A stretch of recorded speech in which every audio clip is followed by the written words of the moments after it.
पता है एक सास क्या चाहती है कि मेरी बेटी मेरी बात सुने और मैं जो उसे कहूँ वो मेरी बात पर मेरे कहे अनुसार चले। लेकिन इस साथ साथ ये भी चाहती है कि मेरी बहू भी मेरी ही बात सुने, मेरी बहू अपने मायके की बात ना सुने।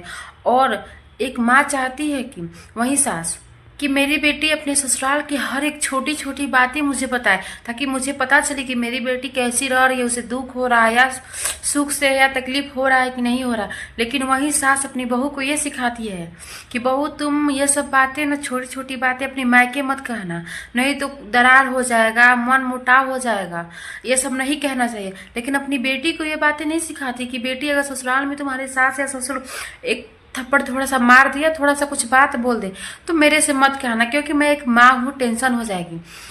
उसी तरह जब एक बहू को आप सिखाती हैं तो वही बात अपनी बेटी को क्यों नहीं सिखाती। तो एक सास को लगता है कि नहीं मेरी बेटी को ज़्यादा तकलीफ है और मेरी बहू को ज़्यादा तकलीफ नहीं है। एक सास ये सोचती है कि मैं एक बहुत अच्छी सास हूँ, लेकिन मेरी बेटी की जो सास मिली है ना वो अच्छी नहीं है, लेकिन वो भी तो यही बात सोचती होगी। तो जो एक सास अपनी बहू को मना करती है कि ये बात घर पे मत कहना, अपने अपने माँ बाप से मत कहना, इज्जत जाएगा, वहीं अपनी बेटी से ये क्यों नहीं कहती। जब उसकी बेटी ये बातें कहती है तो एक एक तमाचा खींच के मारती क्यों नहीं कि ये सब बातें, इतनी छोटी छोटी बातें किस घर में नहीं होती, आखिर क्यों बोलती हो।